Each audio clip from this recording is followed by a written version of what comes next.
محترم حاضرین، ہر قسم کی حمد و ثنا، تعریف و توصیف، بڑائی و بزرگی، برتری، تسبیح، تمجید اور تحلیل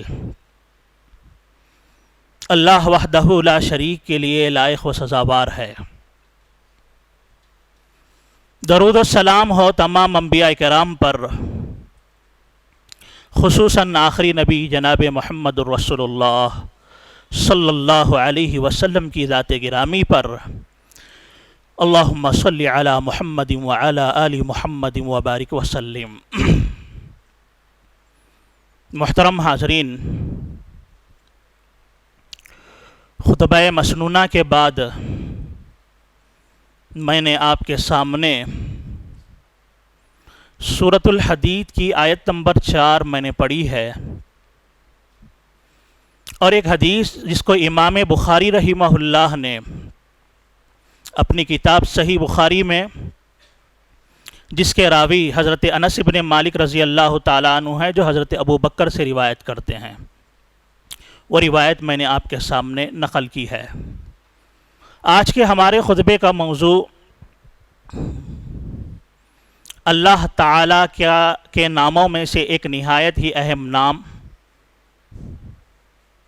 اور اللہ تعالیٰ کی صفات میں سے ایک اہم صفت القریب، جس پر بندہ علم کے ساتھ اس کے معنی کو جانتے ہوئے، اس کے تقاضوں کو سمجھتے ہوئے، اپنے دل کی گہرائیوں سے جب اللہ تعالیٰ کے بارے میں یہ ایمان رکھتا ہے کہ اللہ تعالیٰ کی ذات القریب ہے، تو اس کے اثرات ایک مومن کی زندگی میں کیسے مرتب ہوتے ہیں، کیسے اس کی دل کی دنیا بدلتی ہے، اور دل کے بدلنے کی بنیاد پر اس کے اعمال کی بھی دنیا، اس کی ظاہر کی بھی دنیا بدل جاتی ہے۔ انشاءاللہ اس موضوع پر ہم آج گفتگو کریں گے۔ اللہ تعالیٰ سے دعا ہے کہ رب العالمین سب سے پہلے مجھے اس نہایت ہی عظیم موضوع کو سمجھانے کی اللہ تعالیٰ میرے اندر وہ قوت، وہ میری زبان میں اللہ تعالیٰ وہ صلاحیت عطا فرمائے کہ جس سے میں اللہ کی عظمت، اللہ کی کبریائی اور اللہ کی محبت کے اہم پیغام کو آپ کے سامنے رکھ سکوں۔ آمین۔ اور اس کے بعد اللہ تعالیٰ مجھے اور آپ کو اپنی زندگی میں اللہ کی اس عظیم صفت کے تقاضوں کو پورا کرنے کی اللہ ہمیں توفیق نصیب فرمائے۔ آمین۔ محترم حاضرین، اللہ تعالیٰ کی صفت، اللہ تعالیٰ کا نام القریب، یہ نہایت ہی عظیم نام ہے۔ اس کی طرف جانے سے پہلے یہ تو بات اچھی طرح ذہن میں رکھیں کہ اللہ کا ہر نام عظیم ہے، کیونکہ اللہ کی ذات عظیم ہے تو اس کا ہر نام عظیم ہے، اور اس کی نام سے متعلق اس کی جو معنویت ہے، اس کے اندر جو معنی پوشیدہ ہے، اس کو جاننا نہایت ہی عظیم کام ہے۔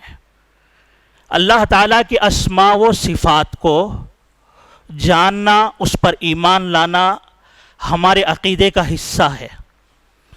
اللہ پر ایمان اس وقت تک مکمل نہیں ہو سکتا جب تک کہ ہم اللہ تعالیٰ کی توحید کی تینوں قسموں کو نہ جانیں: توحید الوہیت، توحید ربوبیت، اور نمبر 3 ہے توحید اسماء و صفات۔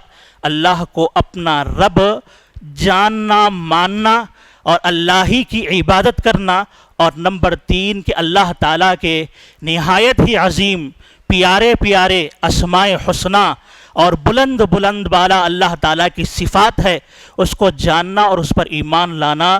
جب تک کہ ایک بندہ اللہ تعالیٰ کے اسماء حسنہ کا صحیح طور پر علم نہ حاصل کرے اور اس پر کامل طور پر ایمان نہ رکھے، اس وقت تک اس کا ایمان مکمل نہیں ہو سکتا۔ تو اس اعتبار سے گویا اللہ تعالیٰ کی صفت القریب کو جاننا، گویا اپنے ایمان کو، اپنی توحید کو مکمل کرنا ہے۔ اللہ اکبر۔ اس اعتبار سے اللہ تبارک تعالیٰ کی اسماء حسنہ کو جاننا چاہیے۔ آج دیکھیے اللہ تعالیٰ کی جو عظمت، جو قدر اللہ تعالیٰ سے ہمارے دل کا جو تعلق ہونا چاہیے، اللہ کی جو کبریائی ہمارے دلوں میں بیٹھنا چاہیے، واقعتاً وہ کبریائی، وہ عظمت ہمارے دلوں میں نہیں ہے۔ ما قدر اللہ حق قدری، یہ بات اللہ ہی نے خود فرمائی ہے۔ اللہ کی بندوں نے ویسے قدر نہیں کی جیسے کرنا چاہیے، اللہ کی عظمت کو ویسے جانا نہیں۔ اور یہ بات یاد رکھیے، نہایت ہی خوش نصیب وہ انسان ہے جس کو اللہ تعالیٰ نے اپنے ناموں کا علم حاصل کرنے کی توفیق اللہ تعالیٰ نے عطا فرما دی ہے، کہ جس کے دل میں وہ اللہ تعالیٰ کے ایک ایک نام، جس میں اللہ تعالیٰ کی عظمت بھی بیان ہو رہی ہے، جس میں اللہ کی محبت بھی بیان ہو رہی ہے، جس میں اللہ تعالیٰ کے لامتناہی رحمتوں کے ٹھاٹے مارتے ہوئے سمندروں کا تذکرہ ہے، اللہ تبارک تعالیٰ کی عظمتوں کا تذکرہ ہے، جس کے دل کو اللہ تعالیٰ نے اپنے اسما کو سمجھنے اور اس کے نتیجے میں اس کی خشیت سے اپنے دل کو مالا مال کرنے، اور اللہ کے اسماء حسنہ کی جو معنویت ہے، اس کے اندر جو اللہ تعالیٰ کی عظمت ہے، اس کے اندر جو اللہ تعالیٰ کی مہربانی ہے، اس کے لیے جس کے دل کو کھول دیا۔ ایک بات میں یہاں پر اختصار کے ساتھ کہتا ہوں، مفسر قرآن عبد الرحمن ابن ناصر السعدی نہایت ہی عظیم مفسر قرآن گزرے ہیں، انہوں نے کہا کہ اللہ تعالیٰ اپنے مومن بندوں کو اور کافر بندوں کو، سب کو اللہ تعالیٰ دنیاوی رزق عطا فرماتا ہے، کھانا ملتا ہے، اچھا سے اچھا کھانا مل جائے، آدمی بریانی کھانے چلے جائے، مندی کھانے چلے جائے، جو ٹیسٹ ایک ایمان والے کو ملے گا ایک کافر کو بھی مل سکتا ہے، وہی ٹیسٹ وہی تعریف وہ کرے گا۔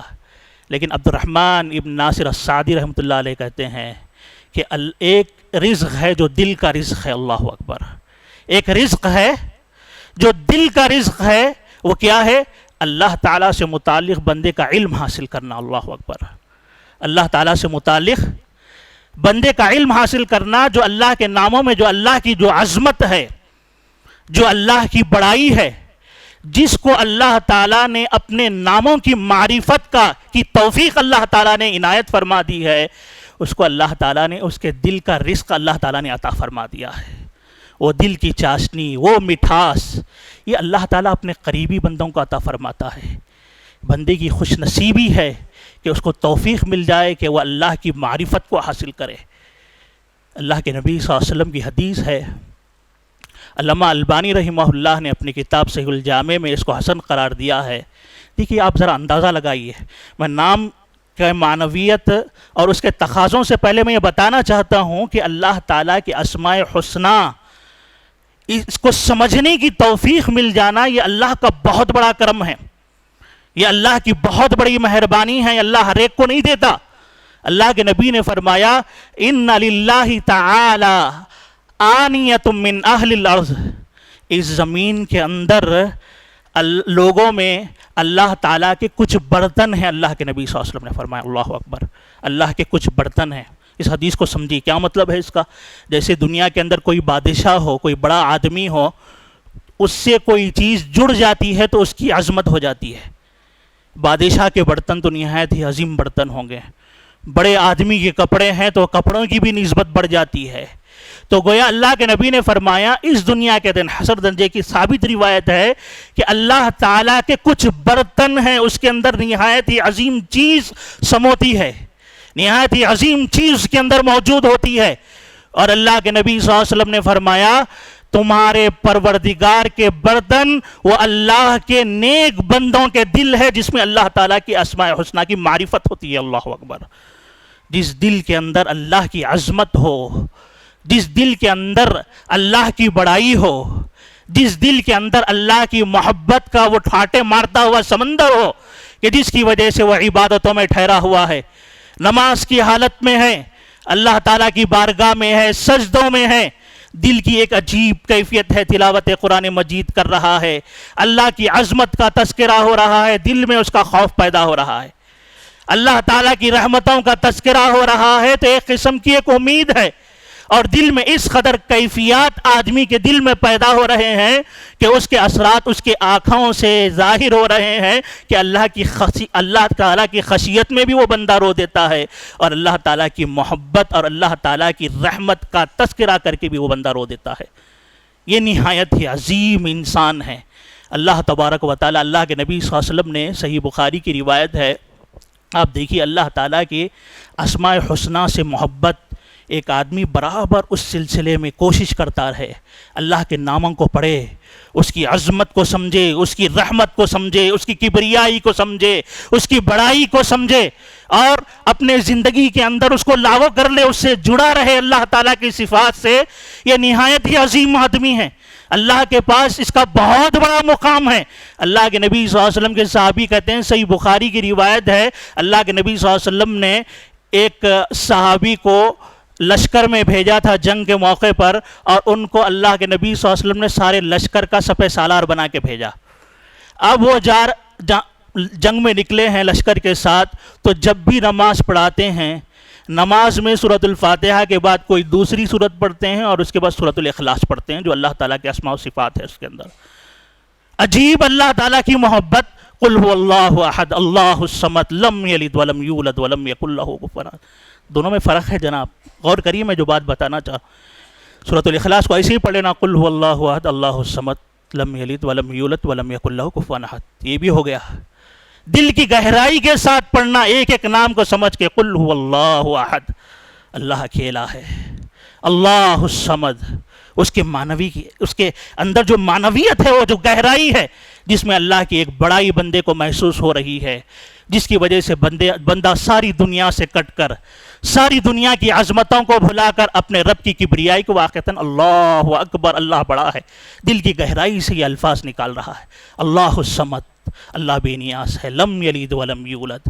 بتا رہا ہوں میں، اس حدیث کے اندر عموماً یہ حدیث پڑھتے ہم نکل جاتے، اصل صحابی کا جو اس صورت سے جو تعلق تھا وہ سمجھیے۔ اس کے اندر اللہ تعالیٰ کے اسماء حسنہ کی عظمت، اتنی زیادہ معرفت دل کے اندر قائم تھی کہ اتنی محبت اس صورت سے ہو گئی تھی اس صحابی کو، کہ صحابی جب بھی نماز پڑھا رہے ہیں جنگ کے موقع پر، سورہ فاتحہ کے بعد کوئی دوسرا سورہ پڑھتے ہیں، اور رکعت کے اختتام سے پہلے سورۃ الاخلاص پڑھ رہے ہیں، قل هو اللہ احد اللہ الصمد لم یلد ولم یولد ولم یکن لہ کفوا احد۔ صحابہ کو شکایت ہو گئی کہ بھئی ہر رکعت میں سورۃ الاخلاص، واپس لوٹے تو اللہ کے نبی سے شکایت کر دی۔ اللہ کے نبی سورۃ الاخلاص، اللہ اکبر، وہ اللہ کا بندہ جانتا تھا سورۃ الاخلاص کا کیا مقام تھا، اس کے اندر جو اللہ کی عظمت تھی۔ لازمی بات ہے، کسی سے آج ہمارا حال ہے ہمارے نوجوانوں کا، کسی کرکٹر سے اگر محبت ہو جائے تو پھر دیکھو سر بھی ویسا، کپڑے بھی ویسے، وہ پھٹا ہوا کپڑا پہنتا ہے تو یہ بھی پھٹا ہوا کپڑا پہنتا ہے۔ اللہ اکبر، آج کیسے ہمارے دل دیکھیے دنیا کی محبت میں اللہ کو چھوڑ کر دوسروں سے جڑے ہوئے ہیں۔ واقعتاً ہمارے اللہ تعالیٰ نے یہ دل کس لیے دیے تھے؟ وَآنِيَةُ رَبِّكُمْ قُلُوبُ عِبَادِهِ الصَّالِحِينَ، اللہ تعالیٰ کی معرفت کے لیے اللہ تعالیٰ نے یہ دل دیا تھا، یہ عظمت، اللہ کی عظمت کو اس دل میں بٹھانے کے لیے اللہ تعالیٰ نے دیا تھا۔ صحابہ نے کہا اللہ کے نبی ہر نماز میں یہ سورۃ الاخلاص پر ہر رکعت ختم کرتے ہیں۔ اللہ کے نبی نے کہا ذرا پوچھو اس سے، جو صحابہ شکایت لے کر آئے تھے، جو ساتھی شکایت لے کر آئے تھے، ذرا پوچھو کس لیے وہ پڑھتا ہے، ہر نماز میں کیوں یہ سورۃ الاخلاص پڑھتا ہے، کیا وجہ ہے، پوچھو تو ذرا اس سے۔ صحابہ نے پوچھا تو اس اللہ کے نیک بندے نے، جس کو اللہ نے اپنے ناموں کے سمجھنے کی توفیق دی تھی، اس کی محبت دی تھی، اس نے کہا اللہ کے نبی لِأَنَّهَا صِفَةُ الرحمن، اللہ اکبر، کیا کہا اس نے؟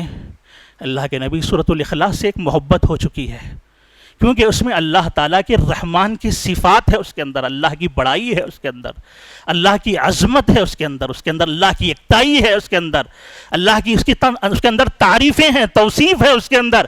اس لیے اللہ کے نبی جب بھی اللہ کے سامنے ٹھہرتا ہوں، جیسا خود اللہ کے نبی صلی اللہ علیہ وسلم نے خود فرمایا ہے کہ جب بندہ نماز میں ٹھہرتا ہے، قیام کی حالت میں ٹھہرتا ہے، تو گویا وہ اللہ سے مناجات کر رہا ہوتا ہے، بات کر رہا ہوتا ہے۔ اللہ اکبر، ان ربہ بینہ و بین القبلہ، اللہ کے نبی نے فرمایا کہ جب بندہ نماز کی حالت میں ٹھہرتا ہے ہاتھ باندھ کر، تو اس کے اور قبلے کے درمیان اللہ رب العزت کی ذات ہوتی ہے اللہ اکبر، جو آسمانوں پر مستوی ہے، یعنی اس قدر اللہ کا احساس. اللہ تو آسمان پر مستوی ہے، نعوذ باللہ. اللہ تبارک تعالیٰ وہاں پر آتا نہیں. اللہ کی وہ عظمت، اللہ کی وہ مدد. تو گویا بندہ، اللہ کے نبی نے خود فرمایا کہ نماز کی حالت وہ حالت ہے جس میں بندہ اللہ سے سرگوشی کرتا ہے، مناجات کرتا ہے. تو اب ایک بندہ اللہ تعالیٰ سے اتنی عظیم ذات، اتنی عظمتوں والی ذات، اتنی بڑائی والی ذات کے سامنے ٹھہرے اور یہ تصور لے کے ٹھہرے کہ میں اس رب سے بات کر رہا ہوں، اور اس موقع پر اس رب کی صفات کا وہ تذکرہ نہ کرے. اللہ اکبر.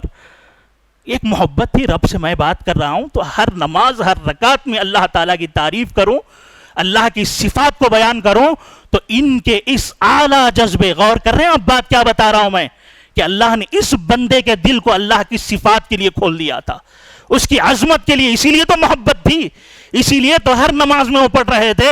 اللہ کے نبی صلی اللہ علیہ وسلم نے سنا جب اس صحابی کا جواب کہ مجھے اس سے محبت ہے، یہ اللہ کی صفات ہے، اللہ کے نبی نے فرمایا اس بندے کو سنا دو، اس کے اللہ کی اسماء و صفات سے محبت کی کرنے کی وجہ سے اللہ نے بھی اس سے محبت کرنے کا وعدہ کیا ہے. اللہ اکبر. اللہ بھی اس سے محبت کر رہا ہے. اللہ اکبر.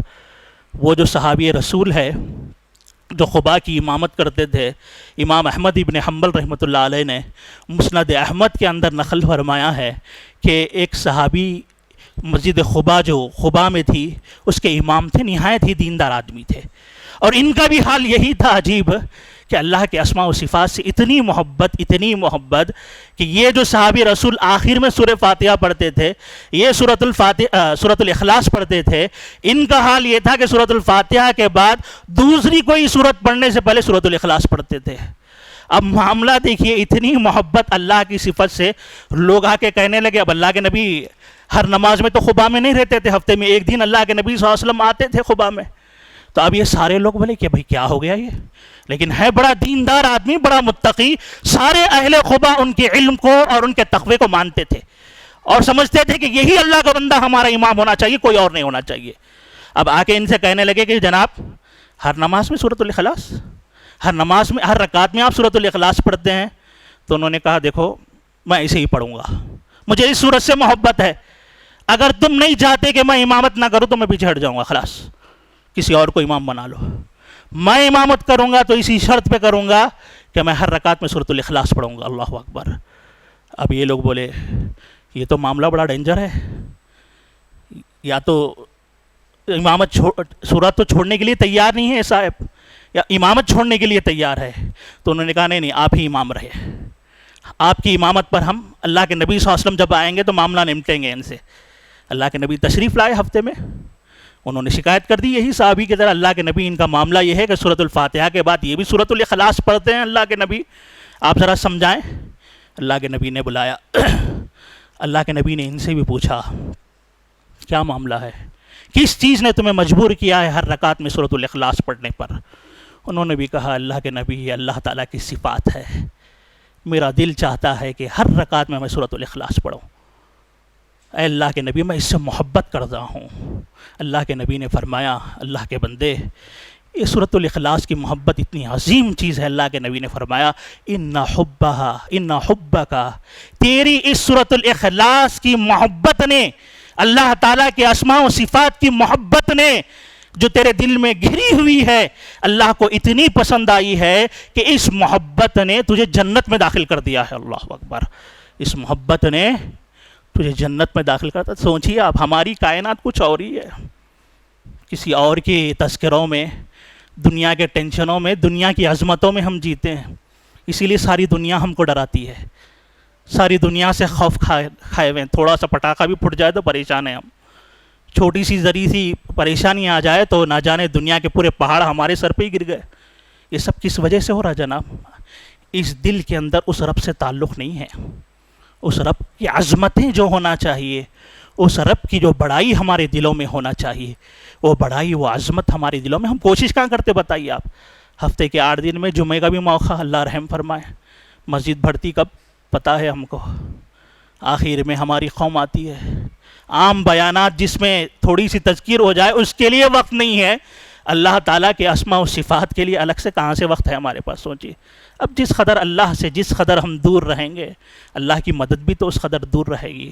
تو لہٰذا اس مختصر سے پیغام پر میں بتانا یہ چاہتا ہوں، صفت قریب پر کچھ باتیں میں آپ کو بتاؤں گا. اصل میں آپ کو بتانا یہ چاہتا ہوں کہ اللہ تعالیٰ کی اسماء و صفات کی اہمیت کو سمجھیے زندگی کے اندر. اگر اللہ تعالیٰ کی اسماء و صفات آپ کی زندگی میں آ جائے، آج معاملہ کیا ہے انسان کا؟ انسان دو قسم کی شکایتیں کرتا ہے. ایک شکایت یہ ہے کہ بھائی میں اعمال صالحہ کرنا چاہتا ہوں، دین ثابت، اب میرا دل ثابت قدم ہی نہیں رہتا جناب، نمازوں میں دل نہیں ہے، وہ خشوع و خضوع نہیں، پتہ نہیں کیا سمجھ میں نہیں آتا. اور دوسری چیز یہ ہے کہ پھر یہ شکوہ شکایت بھی کہ دشمن ہم پر کیا ہے بل پڑا ہے، ہم کو نقصان پہنچانے میں پڑا ہے، اللہ کی مدد آتی نہیں. اللہ کے بندو، یہ دونوں سوالوں کا جواب، یہ دونوں بے چینیوں کا جواب اللہ تعالیٰ کے اسماء حسنہ میں ہے. اللہ کی عظمت کو جس وقت ہم سمجھ لیں گے، اللہ کی بڑائی کو جس وقت سمجھ لیں گے، یہ دل میں بٹھا لیں گے، یہ اللہ کی عظمت، وہ اللہ کی محبت اللہ سے شرم پیدا کرے گی کہ ایک ایک عبادت میں اندر وہ خلوص و خشوع ہمارے دل میں پیدا ہو جائے گا انشاءاللہ. چند باتیں انشاءاللہ خطبہ ثانیہ میں آپ کے سامنے رکھوں گا.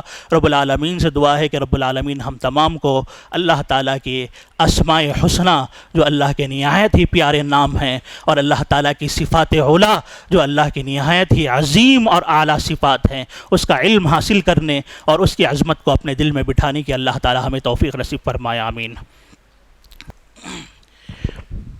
الحمدللہ رب العالمین والصلاة والسلام علی رسولہ وعلی آلہ واصحابہ اجمعین. اما بعد. محترم حاضرین، اللہ تعالیٰ کے اسماء و صفات کا علم حاصل کرنا، جیسا ہم نے جانا کہ اللہ تعالیٰ کی خصوصی توفیق ہوتی ہے، اور جس کو یہ توفیق مل جائے اس سے اللہ محبت کرنے لگتا ہے، اور اللہ تعالیٰ کی جنت اس بندے پر لازم ہو جاتی ہے. اسی اہمیت کے پیش نظر میں نے ایک نام کا انتخاب کیا جو نہایت ہی 5-10 منٹ میں اختصار کے ساتھ آپ کے سامنے رکھوں گا. یہ جو پہلو میں نے رکھا ہے آپ کے سامنے کہ اللہ کی عظمت اللہ کے ناموں سے سمجھنے سے ہمارے دل میں پیدا ہوتی ہے، اللہ کی محبت پیدا ہوتی ہے. یہ اللہ تعالیٰ کا جو نام القریب ہے، اس کے اندر بھی وہ معنویت ہے. اللہ تعالیٰ کے نہایت ہی عظیم ناموں میں سے ایک نام ہے القریب، جس کو ہم اردو میں بھی کہتے ہیں قریب، نزدیک جو کہتے ہیں ہم. القریب یہ لفظ ہے، یہ اللہ تعالیٰ کا نہایت ہی عظیم نام ہے. قرآن مجید کے اندر یہ نام 3 جگہ، سورۃ البقرہ کے اندر، سورہ سبا کے اندر اور سورہ ہود کے اندر یہ نام آیا ہے. اور احادیث کے اندر متعدد جگہ اللہ تبارک تعالیٰ نے، اللہ کے نبی صلی اللہ علیہ وسلم نے اس نام کا تذکرہ فرمایا ہے. اس کا معنی کیا ہوا؟ القریب کا معنی اردو میں بھی ہم استعمال کرتے ہیں، قریب یعنی نزدیک، یعنی اللہ تعالیٰ کی وہ عظیم ذات جو ہر بندے سے قریب ہے. اللہ تعالیٰ کی وہ ذات جو بندے سے قریب ہے. یہ بات ذرا سا اچھی طرح سنیں کیونکہ یہ عقیدے کا مسئلہ ہے. عقیدے میں ایک بات یاد رکھیے اچھی طرح کہ اللہ تعالیٰ کے سلسلے میں اہل السنہ والجماعہ، ہم اہل الحدیث کا یہ عقیدہ ہے جو صحیح صحابہ کا عقیدہ ہے کہ اللہ تعالیٰ کی ذات عرش پر مستوی ہے. الرحمن علی العرش استویٰ. رحمان کی ذات وہ ذات ہے جو عرش پر مستوی ہے، 7 آسمانوں پر اپنے عرش پر اللہ تعالیٰ مستوی ہے. یہ ہمارا ایمان ہے. اللہ ہر جگہ نہیں ہوتا. تو اب القریب کا معنی کیا ہے جناب؟ اللہ تعالیٰ قریب ہے. اختصار کے ساتھ یاد رکھیے کہ اللہ تعالیٰ کی ذات جب قریب ہے کہا جاتا ہے تو اس کے 2 معنی ہوتے ہیں. قریب کا 2 معنی ہوتے ہیں. ایک معنی ہے، عام معنی ہے قریب کا، کہ اللہ تعالیٰ اپنے ہر بندے سے، چاہے وہ مومن ہو چاہے وہ کافر ہو، اور اللہ تعالیٰ اپنی ہر مخلوق سے قریب ہے. کس اعتبار سے؟ کہ اللہ تو عرش پر مستوی ہے لیکن اللہ تعالیٰ بندے سے قریب ہے علم کے اعتبار سے، کہ اللہ تعالیٰ کا علم نہایت ہی قریب ہے. اللہ قریب سے اس کو دیکھ رہا. دنیا کی ہر چیز، دنیا کا ہر آدمی، ہر شخص، بڑا سا بڑا ظالم ہو اور وہ رات کی تاریکیوں میں سرنگوں میں جا کر اپنی پلاننگ بنا رہا ہو، ہر قسم کی چھوٹی سی چھوٹی چیز یا بڑی سے بڑی چیز جو دنیا کے اندر وجود میں آ رہی ہے، جو بھی حرکتیں ہو رہی ہے، اللہ قریب ہے. اس کا معنی یہ ہے کہ اللہ تعالیٰ اپنے کامل علم کے ساتھ اس کے قریب ہے کہ اللہ ایک ایک چیز کو دیکھ رہا ہے. اللہ اپنی کامل قدرت کے ساتھ اس بندے سے قریب ہے. اللہ تعالیٰ اپنے احاطے کے ساتھ قریب ہے، یعنی جو بھی چیز ہو رہی ہے بڑی سے بڑی سازش دنیا کے اندر ہو رہی ہوگی، بڑا سا بڑا دشمن مسلمانوں کے پیچھے پڑا ہوا ہوگا، اگرچہ کہ وہ بہت زیادہ چھپا کر رہے ہوں گے سازشیں، اللہ سے وہ چیز چھپی ہوئی نہیں ہے۔ ہماری نافرمانی اللہ سے چھپی ہوئی نہیں ہے، ہم دل سے کیا سوچتے ہیں وہ چیز اللہ تعالیٰ سے چھپی ہوئی نہیں ہے، ہماری نگاہیں کیا خیانت کر رہی ہے وہ اللہ سے چھپی ہوئی نہیں ہے، ہمارے ہاتھ کس طرف بڑھ رہے ہیں وہ اللہ تعالیٰ سے چھپے ہوئے نہیں ہے، ہمارے قدم کس طرف آگے بڑھ رہے ہیں وہ اللہ تعالیٰ سے چھپے ہوئے نہیں ہیں۔ اللہ ہماری ہر حرکت کو، ہر شے کو، بڑے سے بڑے ظالم کو اللہ تعالیٰ اپنے علم کے اعتبار سے کہ اللہ ایک ایک چیز جانتا ہے، اللہ اپنی قدرت کے اعتبار سے کہ اللہ عین ہر چیز کے قریب ہے، اللہ تعالیٰ اپنے احاطے کے اعتبار سے کہ اللہ اس کو مکمل اپنے احاطے میں لیا ہوا ہے۔ کوئی ظالم بہت زیادہ پنپ رہا ہے تو اس کا مطلب یہ نہیں کہ اللہ کے احاطے میں نہیں ہے۔ فرعون جب اپنے آپ کو انا ربکم الاعلی کہہ رہا تھا تو اس کا مطلب یہ نہیں تھا کہ وہ اللہ تعالیٰ کے احاطے میں نہیں تھا، اللہ تو قریب سے واچ کر رہا تھا، قریب سے اللہ تعالیٰ دیکھ رہا تھا، لیکن اس کا ابھی وقت نہیں آیا تھا، ابھی اس کا وقت ابھی نہیں آیا تھا، لیکن اللہ برابر اس کی حرکتوں کو دیکھ رہا تھا اور برابر اللہ اس کی نگرانی کر رہا تھا۔ اللہ تعالیٰ نے وہی فرمایا سورۃ الحدید کی آیت نمبر جو 4 ہے، اس میں اللہ نے فرمایا هو الذی خلق السماوات والارض فی 6 ایام، اللہ ہی کی ذات وہ ذات ہے جس نے اس آسمان و زمین کو 6 دن میں اللہ نے پیدا کیا۔ اتنے بڑے بڑے آسمان ہیں، ایک ایک آسمان کی مسافت اللہ کے نبی نے جیسے فرمائی 500 سال کی مسافت ہے۔ اتنے عظیم عظیم آسمان اللہ نے بنائے، اتنی عظیم زمین اللہ تعالیٰ نے بنائی، پھر ثم استویٰ علی العرش، پھر اللہ تعالیٰ عرش پر مستوی ہو گیا۔ تو اب اللہ تعالیٰ جب عرش پر مستوی ہے تو یہ مت سمجھو کہ یہ آسمان و زمین کا اللہ کو علم نہیں ہے۔ اللہ نے کہا یعلم ما یلج فی الارض، اللہ اکبر، اس زمین کے اندر جو چیز داخل ہو رہی ہے، جو کیڑا یا جو کسان جو اناج بو رہا ہے، جو دانہ بو رہا ہے، ایک ایک چیز کا اللہ تعالیٰ کو علم۔ یعلم ما یلج فی الارض، علم سمجھ رہے آپ؟ اللہ قریب ہے کا مطلب کیا ہے؟ ہر چیز سے اللہ تعالیٰ قریب ہے، اللہ کا علم قریب ہے، اللہ کا احاطہ قریب ہے، اللہ کی پکڑ قریب ہے، نافرمان کی نافرمانی سے اللہ قریب ہے، اطاعت گزار کی اطاعت سے اللہ تعالیٰ قریب ہے، ہر چیز کو اللہ تعالیٰ دیکھ بھی رہا ہے، اس کی قدرت میں بھی ہے، اس کے احاطے میں بھی ہے، اللہ نگرانی بھی کر رہا ہے، اللہ اس کو پکڑ بھی سکتا ہے، اللہ اس کو چھوڑ بھی سکتا ہے، ہر چیز اللہ تعالیٰ کے علم ہے۔ یعلم ما یلج فی الارض وما یخرج منہا، کون سی چیز زمین میں داخل ہو رہی ہے، کون سی چیز زمین سے نکل رہی ہے، اور آسمان میں کون سی چیز، آسمان سے کون سی چیز نازل ہو رہی ہے، وما ینزل من السماء، آسمان سے کون سی چیز نازل ہو رہی ہے اور کون سی چیز ہے جو آسمان کی طرف چڑھ کر جا رہی ہے، کہیں بھی نہیں بچ سکتا انسان۔ آسمان کی اونچائیوں میں انسان برائیاں کرنا شروع کر دے یا زمین کی تہ میں سرنگ بنا کر سمندر کے نیچے اپنی بدماشیاں شروع کر دے، یہ نہ سمجھے کہ مجھے کوئی نہیں دیکھ رہا ہے، ہماری رب کی ذات وہ ذات ہے جو قریب ہے، اس کا علم نہایت ہی قریب ہے۔ اور اس کا معنی کا مطلب کیا ہوا جناب؟ کیا مطلب ہے؟ میری اور آپ کی زندگی سے اللہ کیا مطالبہ کر رہا ہے؟ کیا مطلب ہے اللہ قریب ہے کا مطلب یہ ہے کہ اللہ تعالیٰ چاہتا ہے کہ دیکھو تم اللہ تعالیٰ کے احسانات تم پر کتنے، اس نام کا کیا اثر ہونا چاہیے میرے اور آپ کے دل پہ، جو ہم نے سنا کہ اللہ تعالیٰ ہر چیز کے قریب ہے۔ قریب سے اللہ، جیسے کوئی چیز ہے میں آپ کو دیکھ رہا ہوں، جتنا میں آپ کو دیکھ رہا ہوں اللہ کی ذات تو بڑی اعلیٰ ہے، اس سے زیادہ قریب سے اللہ تعالیٰ آپ کو دیکھ رہا ہے۔ آپ کے علم میں، اللہ تعالیٰ کے علم میں ہے وہ ہماری حرکتیں اللہ تعالیٰ سے۔ تو اب مطلب کیا نکلا؟ مطلب یہ نکلا کہ جس طرح آپ سوچیے، ایک مثال دے کے میں بتاتا ہوں کہ ایک ہماری زندگی میں کوئی ہمارا ایسا بڑا آدمی ہے جس نے ہم پر لاکھوں احسانات کیے ہیں، زندگی احسانات سے بھری ہوئی ہے، بچپن سے لے کر ہماری جوانی تک اس نے کھلایا ہے، پلایا ہے، ہر قسم کا، سر سے لے کر پیر تک ہمارا احسان سے ڈوبا ہوا ہے۔ ویسا آدمی آپ کے سامنے اگر بیٹھا ہو تو آپ اس کی نافرمانی والی کوئی چیز کریں گے؟ کوئی ایسی حرکت کریں گے جس سے اس کو تکلیف ہوتی ہو، جبکہ اس نے کہہ دیا ہو کہ دیکھو میاں فلاں کام نہیں کرنا، فلاں چیز نہیں کرنا؟ تو اگر ویسا آدمی اگر بیٹھا ہو، بھلا بتلاؤ میرے منہ میں گٹکا جا سکتا ہے؟ سگریٹ پی سکتا ہوں؟ میری آنکھوں کی خیانت وہ مجھے دیکھ رہا ہے، میں کسی اور کو دیکھ سکتا ہوں؟ میرا باپ اگر بیٹھا ہوا میں دیکھ سکتا ہوں کسی لڑکی کو؟ کیوں شرم آئے گی مجھے اس کی بات؟ کیونکہ اس نے مجھے نصیحت کی ہے، اور وہ سامنے اگر دور ہوتا تو الگ بات، وہ تو سامنے بیٹھا ہوا ہے، مجھے دیکھ رہا ہے، اس کے سامنے ہی اس کی نافرمانی کروں گا تو شرم آنا چاہیے۔ میں کیسا احسان فراموش ہوں، اس نے مجھ پر اتنے احسانات کیا ہے، اس کی بات ہی میں نہ مانوں؟ اللہ کے بندو، اللہ کے ایک بندے کا احسان، اس سے شرم کرنا ہمیں سمجھ میں آتا ہے، لیکن اللہ رب العالمین کی ذات اتنی عظیم ذات ہے جس نے سر سے لے کر پیر تک ایک ایک نعمت ایسی اللہ تعالیٰ نے دی ہے، ہزاروں لاکھوں نعمتیں ایسی ہے۔ اللہ نے فرمایا وَإِن تَعُدُّوا نِعْمَتَ اللَّهِ لَا تُحْصُوهَا، اگر اللہ کی نعمتوں کو شمار کرنا شروع کرو تو اللہ کی نعمتوں کو تم گن نہیں سکتے، شمار نہیں کر سکتے۔ تو ذرا بتاؤ وہ عظیم ذات جو ہم سے اتنا قریب ہے، علم کے اعتبار سے، نگرانی کے اعتبار سے، احاطے کے اعتبار سے، کہ رب ہم کو دیکھ رہا ہے اور ہم کو اپنے رب سے شرم ہی نہیں آتی کہ ہم اپنے آنکھ سے جو چاہے کرتے ہیں۔ اللہ اکبر! سوچ رہے آپ، اللہ کے نبی نے یہی بات فرمائی تھی۔ اللہ اکبر! ترمذی کی روایت ہے، صحابی کہتے ہیں عبداللہ ابن مسعود رضی اللہ تعالیٰ عنہ، اللہ کے نبی نے فرمایا تھا استحیوا من اللہ حق الحیا۔ اللہ اکبر! لوگوں اللہ سے شرم کرو جیسے اللہ سے شرم کرنے کا حق ہے۔ اللہ اکبر! سمجھ میں آئی بات؟ اللہ سے شرم کرنے کا مطلب کیا ہے؟ ایک عام انسان سے کتنا شرم کر سکتا ہوں میں گناہ؟ اگر یہ بھی کرے تو کیا سوچتا ہوں کوئی سامنے بیٹھا ہوا ہے، بھائی اس کے سامنے کیسے کیا بولے گا یہ آدمی؟ اگر میں اللہ کی نافرمانی، میں اس کی نافرمانی کروں گا، کتنے احسانات ہیں۔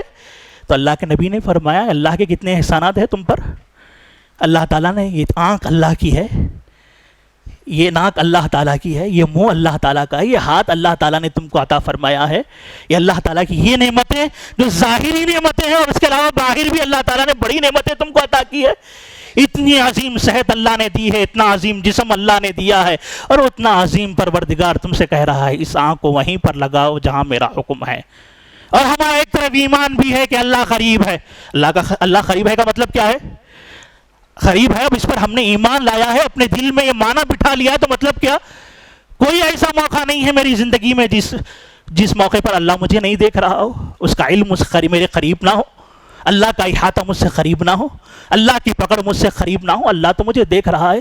جب میرا یہ ایمان ہے، دل میں یہ چیز مضبوطی سے اس کے ساتھ بڑھ گئی ہے، تو پھر کیسے میرا یہ ہاتھ اللہ تعالیٰ سے شرم نہیں کرتا اور غلط طرف آگے بڑھ جاتا ہے میرا ہاتھ؟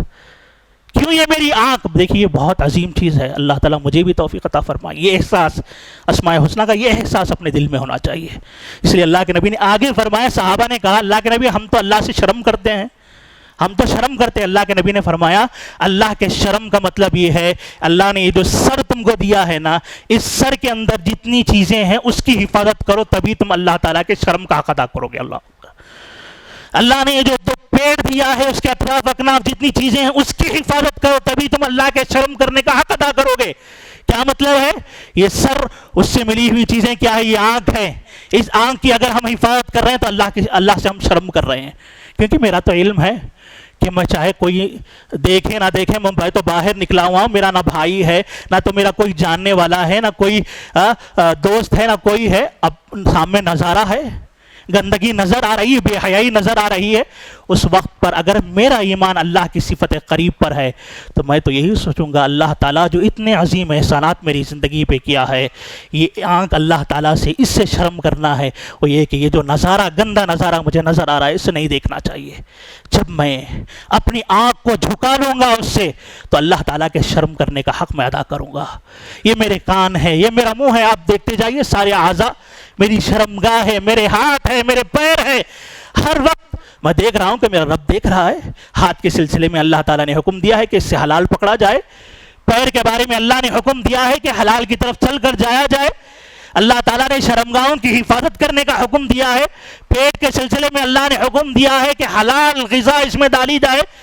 اور جب ان سے خلاف چیزیں ہماری زندگی میں آ جاتی ہے، یعنی پیٹ مطالبہ کر رہا ہے حرام کا، دنیا بتا رہی ہے حرام کی طرف، تو اللہ کی شرم ہمارے دل میں محسوس ہونا چاہیے کہ جس رب نے اس عظیم پیٹ جیسی نعمت ہمیں عطا فرمائی ہے، عظیم نعمت جو جسم کی شکل میں اللہ نے عنایت فرمائی ہے، اس نعمت کا تقاضا یہ ہے کہ میں اللہ تعالیٰ سے شرم کروں۔ اور آخری بات یہ یاد رکھیے آپ، اللہ تعالیٰ کی صفت قریب کا ایک معنی، یہ تو عام لوگوں کے ساتھ ہے، خاص لوگوں کے ساتھ اللہ تعالیٰ کا معنی کیا ہے کہ اللہ تعالیٰ کی جو قربت ہے، اللہ عرش پر مستوی ہے، بات سمجھ رہے ہیں نا؟ اللہ کہاں ہے؟ اللہ عرش پر مستوی ہے، اللہ ہر جگہ کہنا یہ غلط عقیدہ ہے، یہ عقیدے میں ایک فساد ہے، بگاڑ ہے۔ اللہ عرش پر مستوی ہے، لیکن اللہ تعالیٰ سارے بندوں سے قریب ہے۔ عام معنی کیا ہوا؟ اللہ کا علم سب سے قریب ہے۔ اور دوسرا معنی یہ بات یاد رکھیے، اللہ قریب ہے جب کہا جاتا ہے تو اس کا معنی ہوتا ہے کہ اللہ تعالیٰ کے وہ بندے جو فرائض نمازوں کے ذریعے سے، روزوں کے ذریعے سے، زکوٰۃ کے ذریعے سے، حج کے ذریعے سے، حقوق اللہ کے ذریعے سے، حقوق العباد کے ذریعے سے، اور نوافل کے ذریعے سے، نفل عبادتوں کے ذریعے سے اللہ کی عبادت کرتے ہوئے جب اللہ تعالیٰ کی رضامندی حاصل کرنے کی کوشش کرتے رہتے ہیں تو اللہ تعالیٰ کی اس وقت ایک قربت ہوتی ہے، وہ تین اعتبار سے ہوتی ہے۔ ایک قربت ہوتی ہے کہ اللہ ایسے بندوں کے عین قریب ہو جاتا ہے، جو بندے اللہ تعالیٰ کی برابر رضامندی کی جستجو میں رہتے ہیں فرائض اور نوافل کے ذریعے سے، اس وقت بھی اللہ قریب ہوتا ہے۔ لیکن ان لوگوں کے مقابلے میں یہ قربت کیسی ہے؟ اللہ کی مدد کے اعتبار سے۔ اللہ اکبر! جو بندے زندگی میں لازم کر لیتے ہیں اللہ کی عبادت کو اور اللہ کی رضامندی پر چلتے رہتے ہیں، ان کے قریب اللہ تعالیٰ کی عین قریب اللہ تعالیٰ کی مدد ہو جاتی ہے، عین قریب ہو جاتی ہے، اور اللہ تبارک تعالیٰ کی ہدایت عین قریب ہو جاتی ہے۔ اور نمبر 3، دشمنوں سے حفاظت اللہ تعالیٰ کی عین قریب ہو جاتی ہے۔ صحیح بخاری کی روایت ہے، اللہ کے نبی فرماتے ہیں کہ اللہ تعالیٰ فرماتا ہے کہ جب بندہ فرائض اور نوافل کے ذریعے سے میری رضامندی کی جستجو میں لگ جاتا ہے تو فرائض وہ عظیم عبادت ہے جس سے بندہ مجھ سے سب سے زیادہ قریب ہو جاتا ہے، جس سے میں اس سے محبت کرنے لگتا ہوں۔ اور پھر اس کے بعد نوافل ہے جس سے اور بندہ مجھ سے قریب ہونے لگتا ہے اور بندہ برابر میری جستجو کرنے لگتا ہے، اتنی جستجو کرتا ہے کہ میں اس کے اتنا عین قریب ہو جاتا ہوں، عین قریب ہو جاتا ہوں۔ اللہ آسمان پر ہے، پھر بول رہا ہوں، یعنی اللہ کی خصوصی مدد اتنی قریب ہو جاتی ہے، اللہ کی ہدایت اتنی عین بندے کے قریب ہو جاتی ہے، اللہ کی حفاظت اتنی عین قریب ہو جاتی ہے۔ اللہ کے نبی نے فرمایا، اللہ فرماتا ہے میں اس کی آنکھ بن جاتا ہوں جس سے وہ دیکھتا ہے۔ اللہ اکبر! میں اس کا کان بن جاتا ہوں جس سے وہ سنتا ہے، میں اس کا ہاتھ بن جاتا ہوں جس سے وہ پکڑتا ہے۔ اللہ اکبر! اس کا میں پیر بن جاتا ہوں جس سے وہ چلتا ہے۔ کیا مطلب ہے؟ اللہ تعالیٰ تو عرش پر مستوی ہے، نعوذ باللہ انسان کے اندر تو اللہ نہیں آئے گا، نعوذ باللہ، یہ تو غلط عقیدہ ہوا۔ مطلب کیا ہے اس کا؟ یعنی بندہ جب برابر میری جستجو کرتا ہے تو میری مدد، میری حفاظت اور میری خاص ہدایت اتنی قریب ہو جاتی ہے کہ اب میں اس کے ایک ایک عضو کی حفاظت کرتا ہوں۔ اللہ اکبر! اس کی آنکھ، اس کی مدد کرتا ہوں، دین کے راستوں میں، حلال کے راستے میں دیکھنے کی اللہ مدد کرتا ہے۔ اللہ اس آنکھ کی حفاظت کرتا ہے، دشمنوں سے، بیماریوں سے اللہ تعالیٰ اس کی حفاظت کرتا ہے، اس کے ہاتھ کی اللہ تعالیٰ حفاظت کرتا ہے۔ دیکھیے اب سبحان اللہ کتنا عظیم مقام ہے ایک بندے کا کہ جو بندہ اللہ سے جڑ جائے، اللہ تعالیٰ ایسے بھی کہہ دیتا تو کافی تھا کہ اس کی ساری ذات کی میں حفاظت کرتا ہوں، بس کافی تھا۔ اللہ اکبر! لیکن اللہ نے کہا جو بندہ مجھ سے جڑ جائے، جس کی نسبت مجھ سے ہو جائے، جس کا دل میرے ایمان سے بھر جائے، میری عظمتوں سے بھر جائے کہ زندگی میں ایک ہی جستجو ہے، دنیا کدھر جا رہی نہیں دیکھتا، بس میری رب کی رضامندی، فرائض کو ادا کروں گا، نوافل کو ادا کروں گا، رب کی رضامندی میں زندگی گزاروں گا، تو اس بندے کا مقام اللہ تعالیٰ کے پاس اتنا بڑا ہو جاتا ہے، اتنا عظیم ہو جاتا ہے کہ اللہ فرما رہا ہے کہ میں ایک ایک عضو کی، اس کی آنکھ کی حفاظت کروں گا، اس کی آنکھ کو حرام کی طرف۔ دیکھیے ایک مرحلہ ہوتا ہے بندے کو کوشش کرنا ہوتا ہے، بندہ کوشش کرتا ہے حرام کی طرف نہ دیکھے، بار بار کوشش کر رہا ہے، تو یہ کوشش بندے کو اللہ کے اتنے قریب کر دیتی ہے کہ ایک وقت آتا ہے اللہ خود اس کی آنکھ کو برائی سے بچا لیتا ہے۔ اللہ اکبر!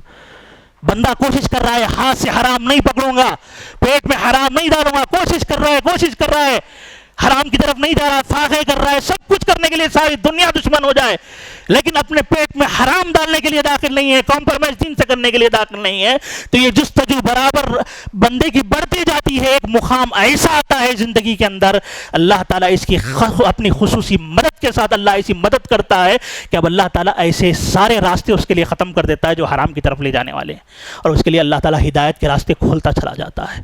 تو لہٰذا اختصار کے ساتھ بات یہی ہے، دیکھیے کہ سب سے پہلی چیز اللہ تعالیٰ، اب دیکھا آپ نے جو 15 20 25 منٹ کا جو تذکرہ میں نے اللہ تعالیٰ کے اسماء حسنہ کا کیا، واقعتاً اگر دل کی گہرائی سے ایک ایک نام، ابھی اس میں بہت ساری تفاصیل ہے، ابھی میرے پاس وقت نہیں ہے، پھر کسی اور موقع پر ذکر کروں گا، تو آپ نے دیکھا کہ اللہ تعالیٰ کی اسماء حسنہ کی عظمت جب ہمارے دل میں اترتی ہے تو کیسے ہماری دل کی دنیا بدل جاتی ہے، کیسے ہمارے اعضاء بدل۔ اب دیکھیں اب نماز میں آدمی ٹھہرے اور اس کا ایمان ہو کہ نماز کی حالت میں اللہ تعالیٰ قریب ہوتا ہے، یہ دل میں اگر یہ ذہن میں ہو کہ اللہ کی خصوصی مدد ہو، تو سبحان اللہ اس نماز میں کتنی لذت ملے گی ایک بندے کو، اللہ کا تذکرہ کرتے ہوئے کتنی لذت ملے گی۔ بہرحال ساری باتوں کا خلاصہ یہ ہے کہ اللہ تعالیٰ کے اسماء حسنی نہایت ہی عظیم ہے، اس کا علم حاصل کرنا چاہیے تاکہ اس کا اثر ہمارے دل پر بھی ہو، ہمارے جسم پر بھی ہو، ہمارے ظاہر پر بھی ہو، ہمارے باطن پر بھی ہو۔ اللہ تعالیٰ ہم تمام کو اللہ تعالیٰ کی اس عظیم صفت القریب پر کامل طور پر، اس کا صحیح طور پر علم حاصل کرنے